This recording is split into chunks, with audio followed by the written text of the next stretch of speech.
All right. Well, I've got Emir with me, co-founder of HockeyStack. What's going on, my friend? I'm doing awesome. How are you? Doing good, man. Doing Thanks for good. having me on. I feel like I'm going to have the whole entire HockeyStack team on. I had Obed on not too long ago, separately, not about HockeyStack related, but everything that he's been doing everything from the content strategy stuff he's been doing with cheat codes and Todd over there. So I was trying to get him to break that down, which he gave me quite the rant, which that episode will be released in a bit. But I'm excited to get into some stuff. Yeah, it's a good chat. He's a good dude. You guys have picked up some awesome people. I've been following him for a while. We've been connected on LinkedIn for a bit, but anyway, we're going to be talking about all things attribution. But before we get into that, I mean, I think you guys have been killing it on LinkedIn. But for those that maybe aren't on LinkedIn all the time and maybe don't know what HockeyStack is, since you guys are relatively new, although I think tons of people know you, certainly our clients. What's the 411? I mean, what does HockeyStack do, and who are you guys trying to go after in terms of the tool itself? Yeah, so I'm one of the founders of HockeyStack, as you mentioned. I'm pretty involved in growth side of things, so marketing and sales. What we do is we're doing marketing, attribution, and analytics for B2B SaaS. So mainly mid-market enterprise B2B SaaS companies is our segment. 36 companies are using HockeyStack right now. And not just attribution, but because we integrate with the entire tech stack plus website, we can kind of make tools talk to each other. So right now, if you have Salesforce, HubSpot, 6sense, 6 different ad platforms plus website, very good to understand what's going on, what's driving revenue, which campaigns are actually influencing the deals, etc. That's kind of what we do. Love it, man. Love it. Yeah, I think the one thing that stood out to me is that all the stuff you guys have been communicating out there that I believe clearly came from your brain and the other co-founders, and then Obed, who I think I crafted and put it together, but Attribution 2.0. I know you guys have been making a big push around what this is and trying to reframe the way we think about attribution. I've been a big proponent of some of the same types of things that you guys have been saying in this messaging, and I wanted to break it down a little bit. But one of the things that stood out to me immediately is that you're trying to create the separation between less focus on just using attribution for ROI, but using attribution also to understand the customer journey and all the touch points across it. Because we as marketers and many people that I know I work with all the time, man, are still caught into last touch attribution mode and single sourcing channels and siloing efforts into areas that don't make any sense when they've got a complex B2B buying motion with multiple programs, channels, you name it. But maybe I know that Attribution 2.0, you guys wrote a whole cool thing on the website.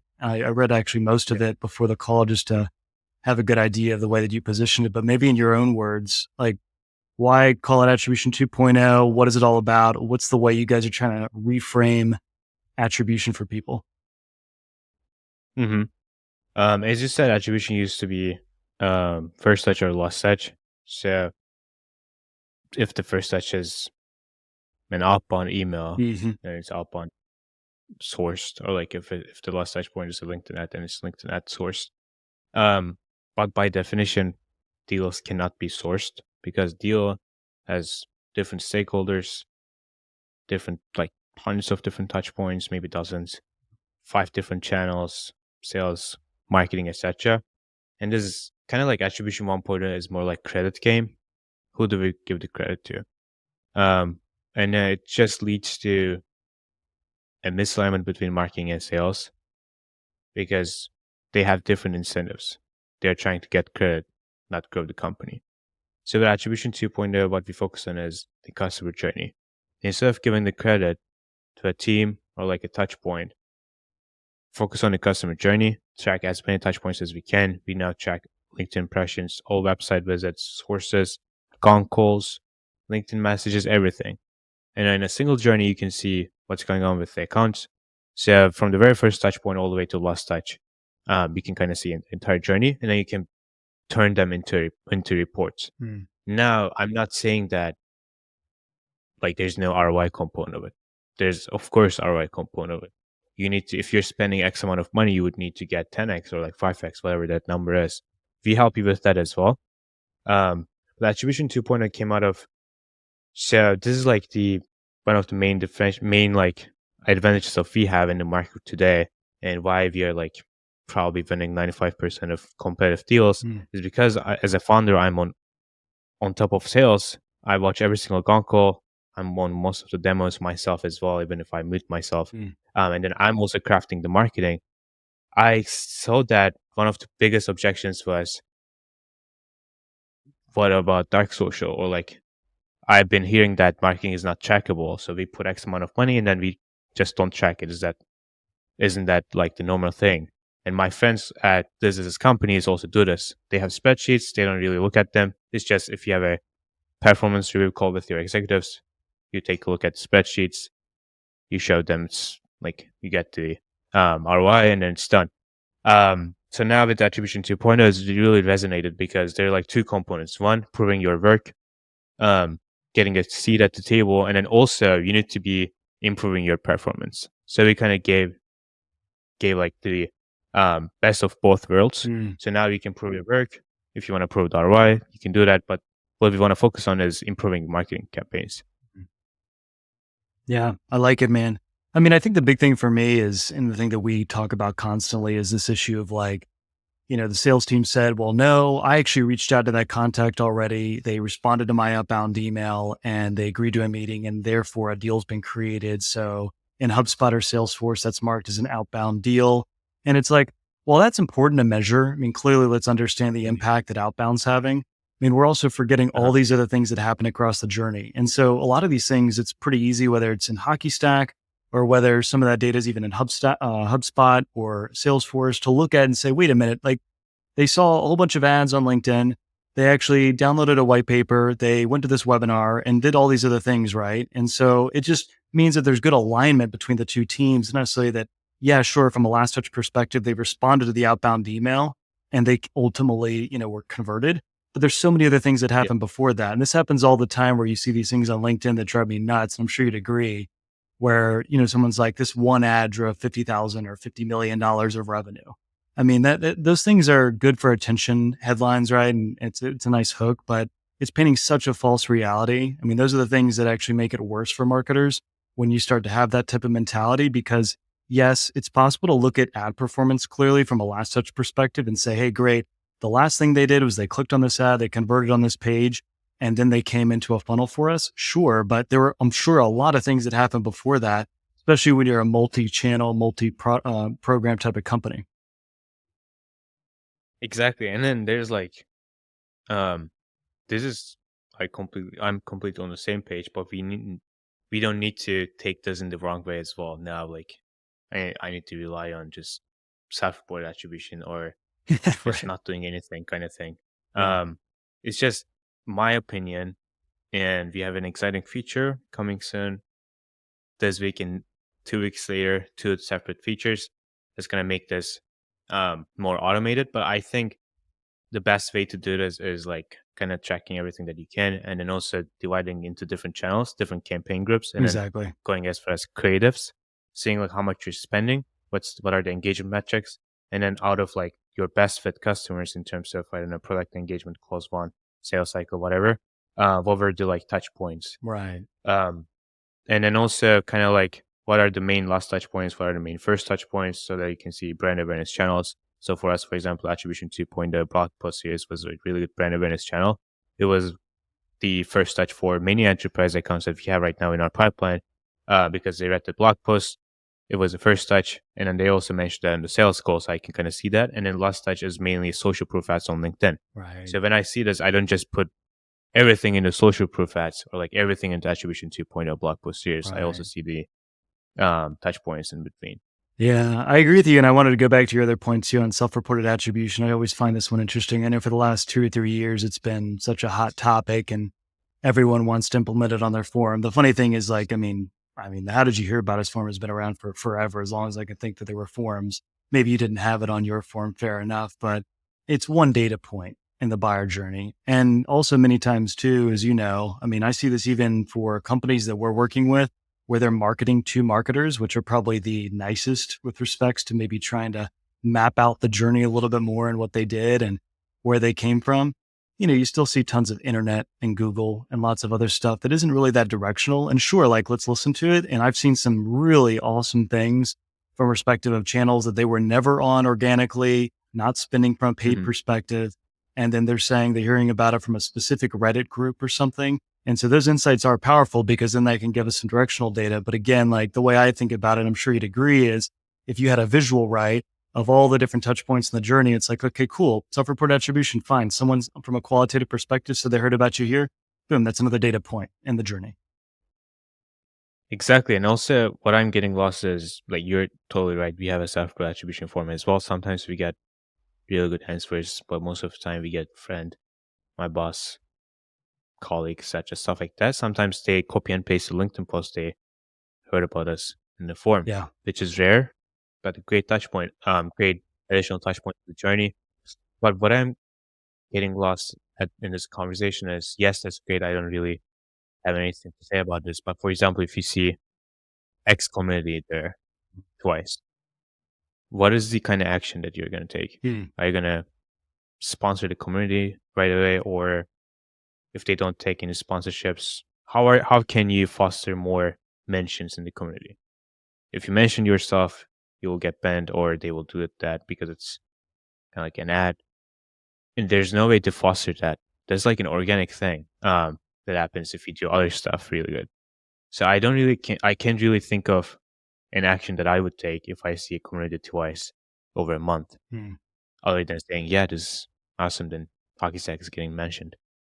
And that I also hear about here in the sales school as well. Usually people say, I heard about you in this community and I can get it from Gong too. Um, but again, form is great, but like I can't really think of next steps after seeing that. No, I'm with you. I mean, I think it's an important data point. I would suggest most people having it if they don't. And it's one thing that you can look at, and it's a good gut check to you to a degree, because many times if Mhm. you're looking at things from a last touch perspective currently, and then you implement it, then you can see, oh, wait a minute, it looks like CRM is saying one thing when self-reported saying another, which fair enough, fine. Like all that's saying to me is that there are multiple touch points in the journey. You're looking at it from a last touch perspective. You need a tool that can better do this. So fully agree. Wanted to come back to one thing. We were talking about the credit game when you were going into a couple of things with Attribution 2.0. And I think there's really almost a mindset shift, I feel like, that needs to happen on a broader basis with this, aside from just the tech stack itself. And I wondered what your thoughts are on that and how you help some clients navigate through that because, there is still the game of credit, right? I mean, I talked to marketers literally, I talked to the CMO the other day and she's like, all I want to do is I just want to make sure my name's on the deal somehow. I need attribution somehow to say that it came from this because that's how we get credit. And if sales beats me to it and gets the lead into CRM, well, then that's their lead and we don't get credit for it. That's just the way it works right now. And so I think like there's some fundamental things that go outside of the tech stack. And I'd be curious to hear your thoughts if you've had some interesting discussions with marketers on this and how to actually navigate that when they're in a situation of trying to battle this whole like, no, it's mine type of game.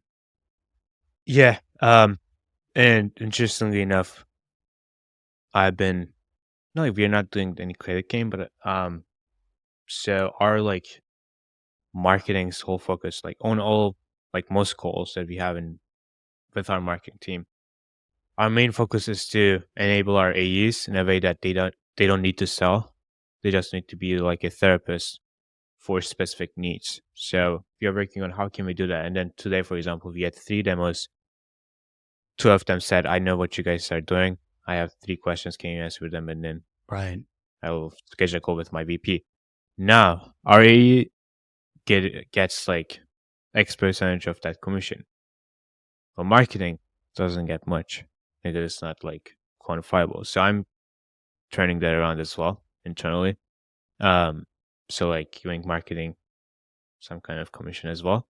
Hmm. But I think That's the cool. mindset shift there is kind of like getting alignment. For example, something that I'm seeing from prospects that we're talking to is sales is a different account list than marketing.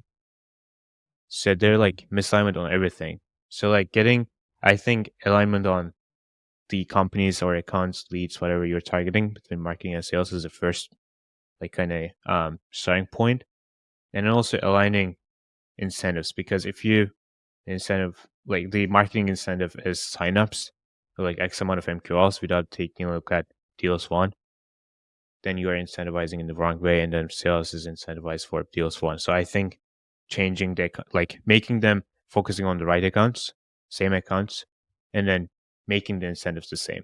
So allowing marketers to see what percentage of the deals that they get into the pipeline close, and then who are they, and then also getting them onto the same page. I think 100%. for starting points. I think you nailed it. Especially one point I think I posted about this last week, specifically the point of making sure the marketing literally has the exact same accounts that sales is going after right now. There should literally be no excuse. The idea that marketing doesn't know which accounts sales are focused on. I mean, before I was in marketing, I was in sales. We always had a target account list.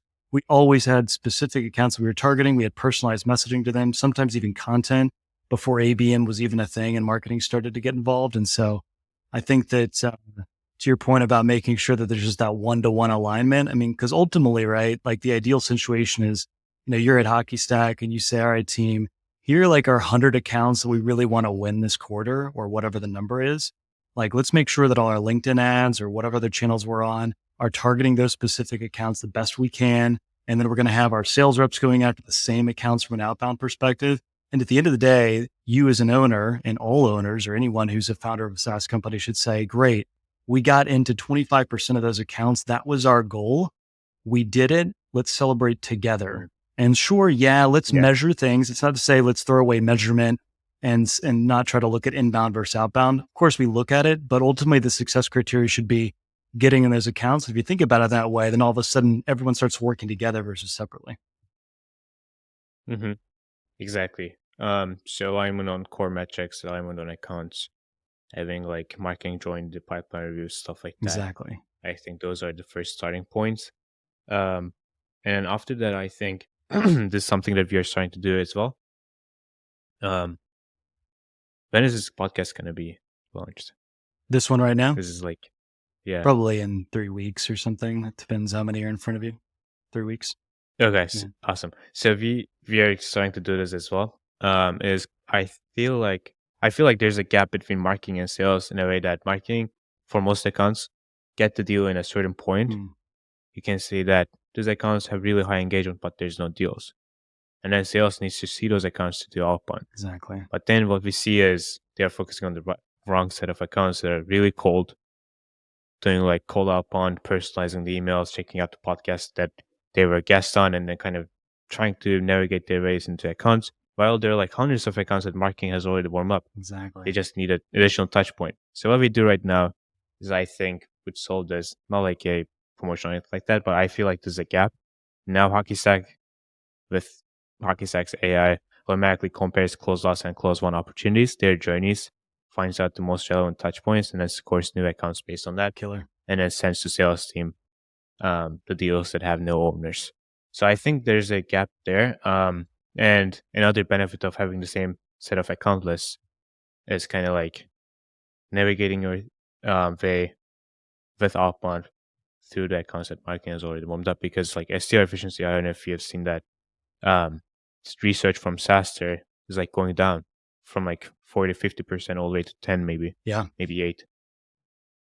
100%. The big thing that we see too, and I mean, I wish I could do this as a larger scale from a research perspective, but I know we've done it with at least 30% of our clients when we have done it. But people that were earlier on in the journey with paid, we started to look at the time that they actually started spending on paid. And we first did exactly what you just said, aligned on the exact same accounts to make sure there's one-to-one match between sales and marketing from an ads perspective. And then there were other things going on for a marketing play. But then we wanted to understand, like, hey, could we increase conversion rates from an outbound perspective by making sure that the accounts were already warmed up by going after literally the exact same list? And so we looked at conversion rate before and after, and I forget the exact number, but it was in the multi digits in terms of increasing conversion rates off of outbound. And so, and that really plays into just the familiarity bias, right? I mean, it's people that are familiar with the brand. And so if I see Emir or HockeyStack or the brand or what they do, and then I see an email come in, automatically, you just seem like someone I might know. And so at minimum, maybe you're getting more people to open your email. And of course, that just leads to downstream metrics of people saying, oh yeah, no, I kind of get this. I've seen you guys everywhere. And maybe not just from a paid perspective, maybe organically too. I mean, both work together. And so to me, that's a huge thing. And I wish that there's just no excuses, right? And so if people aren't doing that right now, I mean, get on it, right? exactly. And also, like, I'm sure you're the same, and most people are the same as well. When I get an email, I first check out the name, company. Yeah, If I don't know it, I usually delete the email. exactly. Um, so if, or like, I don't know, 100 accounts, marketing is warmed up, they're engaged, they know what you're doing, and then they just need an additional push. It's just easy. Um, yeah, I feel like maybe that might be an incentive problem as well, because if you get a deal from cold outbound, then you get, most companies that I know incentivize like better. If there's a really cold account Yeah. from a account list, you get more money. Well, I'll share one story. I think this is an interesting one. I've shared this before on LinkedIn, but before I got into marketing and I was in sales, I was a manager over a team and I wasn't responsible for setting up commissions at that point. But we had the AEs compensated more if they sourced the deal versus SDRs. And so Hmm. there were different commission rates for them based off of that. And so the idea in theory sounds good because what they were trying to do is motivate AEs to go prospect, and they didn't want them to get lazy and wait for the SDRs to work and do all the work. But what it really created is SDRs and A's not communicating together, working against each other, not sharing data between each other, and frankly, animosity. There were a lot of fights and things that broke out. And so, like, this is where getting commission systems right from the beginning and the way that you compensate different people in the organization, whether in sales directly in this example, or between marketing and sales, is so important from an attribution perspective, because otherwise you get situations like I was in where no one wanted to work together. Fights were coming out all the time. People were trying to look up email threads from months ago saying, no, I emailed them here. And then even marketing at times would try to get in and say, well, no, but we actually hit them with these ads. We've been hitting with these ads for the last 3 months and so on and so forth. And it's just crazy. It's a waste of time. When meanwhile, Yeah. you got the customer to respond, like, let's just work on closing the business. Hmm. So Exactly. And it's just not happening in our kind of like dimension bubble. It's also, I feel like from the conversations that we have been in, it's also happening in the enterprise segment as well. yeah, Because after a certain point, they just stop growing because I know there are 2,000, 3,000 people working with thousands of companies. Now exactly. they need to kind of shift their mindset, and it's happening in the enterprise too. Exactly. I want to get your thoughts on something and shift gears. I read this in the um, your Attribution 2.0 playbook, if you will, or guide, or whatever we want to call it, but on your website. And this has been a topic for years now, but the whole concept of lead gen versus demand gen and the move towards that. And I think that from an attribution perspective, lead gen's always been really attractive to marketers because it's perfect attribution. You know that someone filled out that form, you know who they are, you know what channel they came from. You can track that easily in the CRM. And as soon as you start to get into a world where you're not using lead gen forms and you start engaging content, you start running brand awareness campaigns, you start doing other things, it becomes a little bit murkier. And I know that you guys have been working a lot, really hard to make that less murkier, so that you can actually see some people that are engaging from an impressions perspective on channels like LinkedIn and other. But I was curious on your take on that, because I know that you guys have been running some LinkedIn ads yourself, and you guys probably see it from people that actually use HockeyStack itself and the types of plays that they're running. But what do you think some of the reasons are that there's still this addiction to lead gen as it relates to attribution? Hmm. Um, yeah, I feel like the first thing that we need to define is what dimension is. Good. So Let's do it. most people say this all the time, like attribution doesn't make sense because we're doing dimension, but the fact that they're still doing the same thing, lead gen, it's just Facebook lead gen campaigns, LinkedIn lead gen campaigns, direct response, white papers, ebooks, and then they're blaming attribution for something they don't even do. If you're in that category, there's nothing to blame because you're still doing the same things from 2010. And then if you're in the other category, if you're doing podcasts, LinkedIn ads, and educational stuff, ungating content, etc., then um, y- what I would do is I would list all the channels that we're on, all the like kind of, if you're on LinkedIn, LinkedIn social, LinkedIn ads, and then if you have a podcast, list that, and then kind of like list all the channels. And I'm I can guarantee you that every single channel there's a way to track it. So if you think about LinkedIn ads, you can track LinkedIn impressions on account level, engagement as well, and then kind of tie that back to revenue using HockeyStack. If it's a podcast, we can track it based on account calls, And then with podcasts, for example, one thing about podcasts is people think that it's not trackable because you don't get to see that in the journey. But most people, if they hear about you from a podcast, they mention it on like sales call or the form that you have. And then the time that they listen to the podcast doesn't really matter. And that's the whole reason that you think podcasts are not trackable. For example, if I click on a link land on your website, you know that I clicked on a link today. But if you listen to the podcast today, I probably won't take action today, but I will later mention that. And then the fact that I listened to the podcast today doesn't really matter. So it's somewhat trackable. All types of content, you would host it on your website. If you ungate it, we can still track which companies engage with it without like opt-ins, whatever. So pretty much most of the stuff is trackable. It's just I think most people are lazy. They wouldn't do this. And then if you do this, you would come up with, I don't know, 8, 9 different channels, and you can track all of them to a certain degree. And also I'm not saying that if you get a tool like HockeyStack or if you write this list down, there's nothing to do. I think the marketer's job is to create the story, kind of paint the narrative in a way that executives can understand, and also they can kind of improve their strategy. Yeah, agreed. I think there's just a mindset shift, right? Just even to make that change, it's itself. And it's not like lead gen's dead, right? I mean, lead gen to me is still bottom of the funnel campaigns, like high intent Google ads, non-brand campaigns. And so it's still there. It's just a focus on saying, hey, wait a minute, what are we also doing to make sure that the buyer's educated not only in channel, but also consume some of the content versus just trying to throw more white papers. And most people, and I would include myself in this, are arguing more to the fact of the way that the leads were treated. And it's about aligning intent with the right follow-up action. And so that's the biggest important thing, is that's where most people fight here, is because ultimately at the end of the day, what we've been doing for years, and still many are, is saying, hey, someone downloaded this ebook, they're ready for an SDR to follow up to get a demo, and let's push them down a trail. And clearly we all know those conversion rates are not as good as demo. That's a boring analysis at this point, because I've never seen it the other way. It's always the case, and it should be right, because the intent levels are different.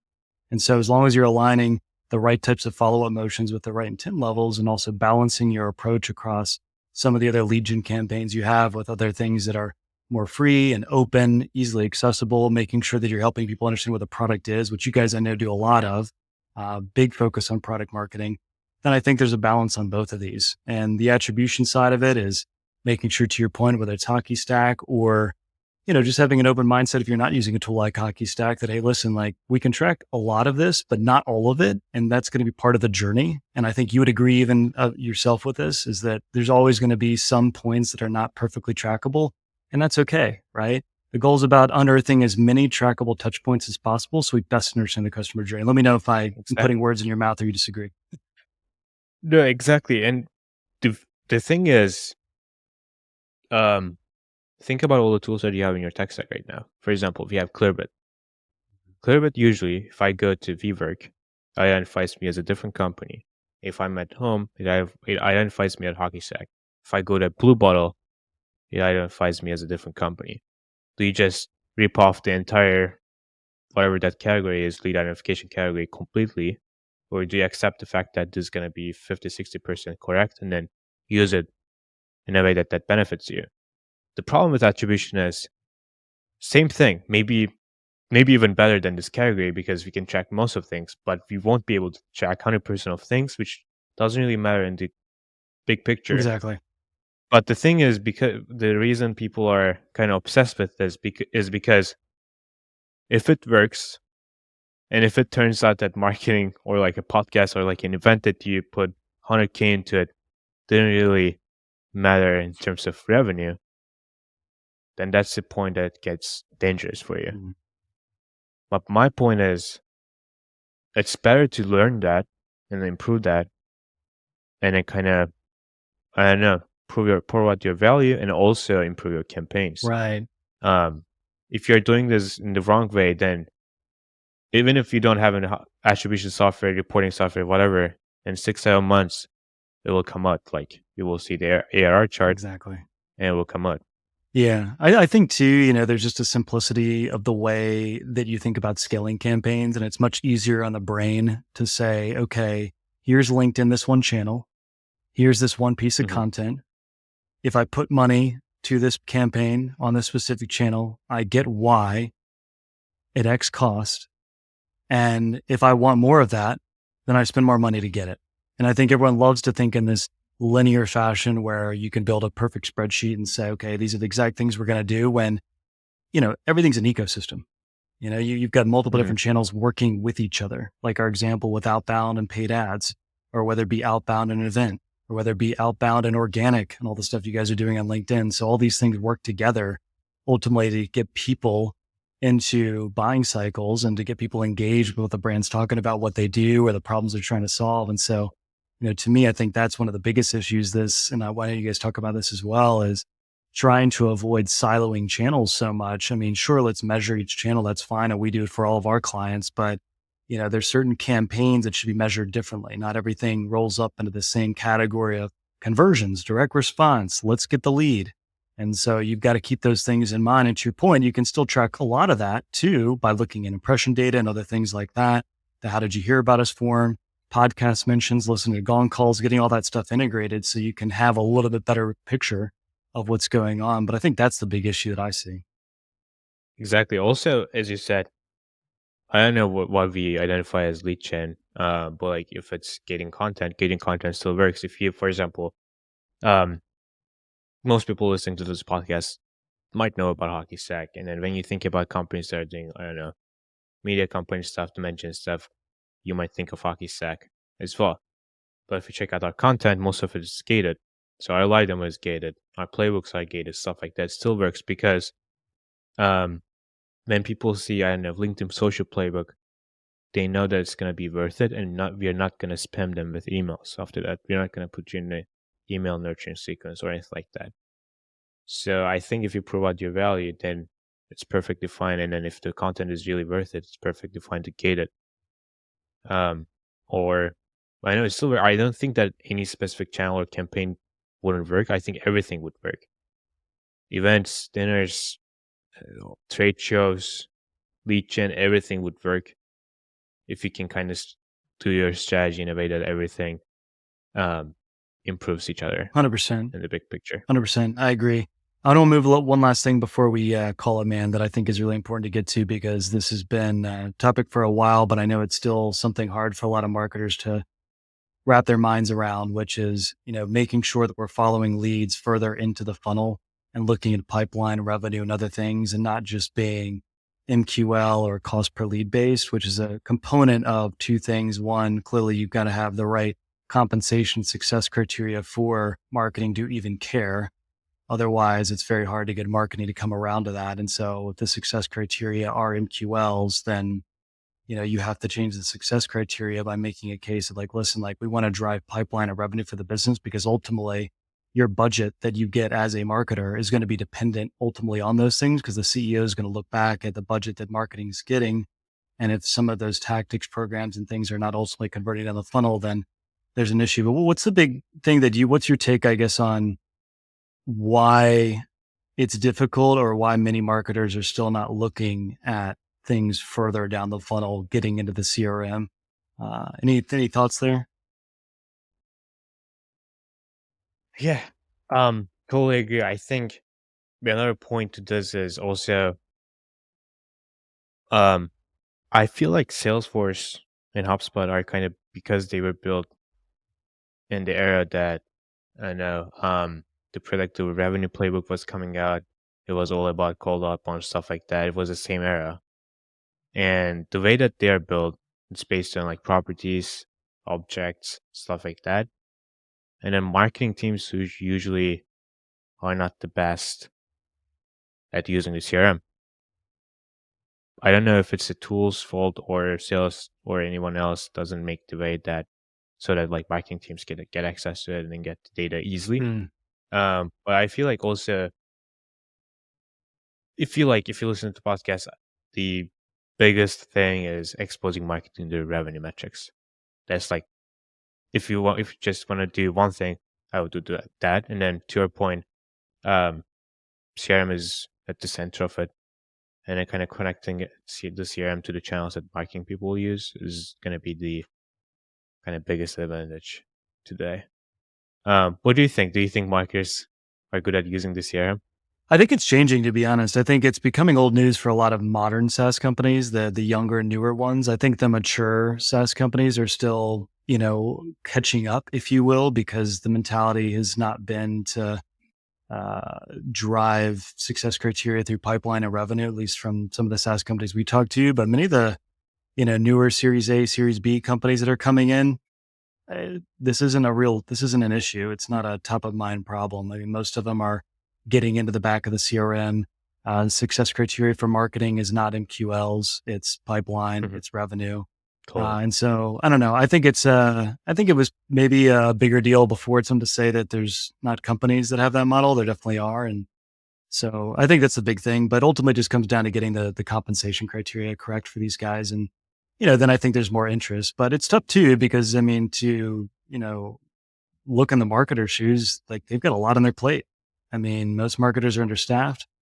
They, now have had budget cuts and all sorts of things, along with many other teams in addition to marketing. And so when you're asking a marketer to roll up their sleeves and take on yet another task, which is better understand how your efforts are impacting the bottom line and get into the CRM with something maybe they're not familiar with, it is a lot. I mean, they're working on Yeah. decks, they're working on webinars, events, they're writing content. There's so many things that are happening that a marketer's throwing at. And so I think sometimes it's a little bit unfair to, immediately just kind of say, why aren't you doing this? I can't believe it. Right. I mean, there are reasons why it's not happening, because Totally. there's just not enough time. And so I think that's where, whether it's a HockeyStack or just getting your HubSpot set up, at least from a minimum, viable product perspective, to make sure you've got some of the core reports built out so that, from an inbound perspective, we're rolling in X amount of pipeline. But I think that's what's happening, and it's tough. It's not easy. Not easy. Yeah, I think, yeah. Like what I think about in terms of leadership, or like any type of leadership, leadership's role is kind of like unblocking the people. Yeah. So if there's a problem, then you can totally find ways to unblock your people. It's not anyone's fault. Anything that we talk about right now on this podcast is not a fault of any specific person or any specific team. It's just No. how it has been, and then times has changed, and then people's buying behaviors changed, etc. And now we are trying to adapt um, to the current way of doing things. Yeah. And I mean, it's one of these funny things to me that it should have always been that way, right? I mean, efficiency has always been important. It's always been important to drive revenue for the business, because any activity that anyone's doing, whether marketing, sales, or other, are all doing that activity with the end goal of driving revenue or demand for the business. And so the idea that there's not this sense of responsibility doesn't make much sense even from the get go. So I think, unfortunately, it's just the nature of the way, again, compensation, success criteria, like we've mentioned countless times here, need to be rethought of, and need to be realigned so that the teams are sharing the same goal. And I think the last point that I think, if there's any takeaway here too, is making sure, like you said, that there's one-to-one alignment with going after the exact same accounts. And two, to your point, making sure that once accounts are warmed up by marketing, that data feed is coming back into sales's hands. So they're focused on the right accounts, not just cold ones.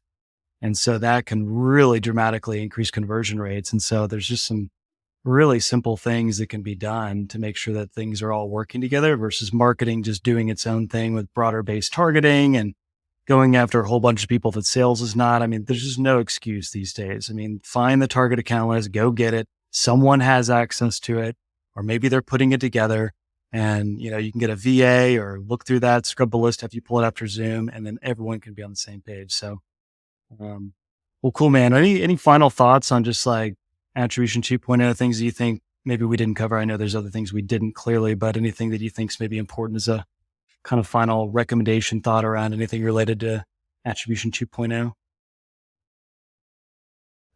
No, I think we covered We nailed the it. most important stuff. Yeah. Killer. Um, Killer. Thank you. I think the most important, like to summarize, three things would be like getting them onto the same account list, same goals, changing the incentive structure in a way that it really ties back to revenue. Um, and then also like allowing people to test as well. I think we didn't touch on this, but like one thing that I've seen is to test something, because there's like so much pressure on marketers. For example, if I test something today, if it's a new LinkedIn campaign, to understand if it's working or not, I just turn it off for the week. So like this kind of stuff is purely from a pressure perspective. I think if you free up your marketers a little bit more, they would be more creative. And if you allow them to like check out their like work's worth in terms of revenue, in terms of, I don't know, credits, anything like that, they would be happier and then feel more valuable in your team, which matters a lot. I like that. I think it's a good wrap. Make marketers happier. And so maybe that can be a new slogan for you guys. Well, sweet, man. Well, I enjoyed the chat. I think it's been good. I mean, love what you guys are doing out there. And if people want to reach out to you and connect, is LinkedIn the best way? And clearly HockeyStack.com, right, would be the best way to reach out if anyone wants to dig in deeper to what you guys are doing or any other channels that people should know about. LinkedIn, HockeyStack.com, and then Emir at HockeyStack.com. Killer, man. Killer. Well, sweet, dude. Well, then we'll keep in touch here and we'll call it until the next time. Thank you. All right. Well, thanks for listening to another episode of the Demand Podcast. Again, I'm Jonathan Bland, the co-founder of Omni Lab. I'll also have with me Jason Steele, who's the other co-founder of Omni Lab on this podcast as well. We're a demand gen agency for seed to Series B SaaS startups. If you like this episode or you're looking for some help with demand gen, please feel free to reach out to us on LinkedIn over a DM, or you can go just directly to our website. That's omnilabconsulting.com. Otherwise, we look forward to seeing you on the next episode where we'll be talking about all things demand gen. Until then, thanks. Bye-bye.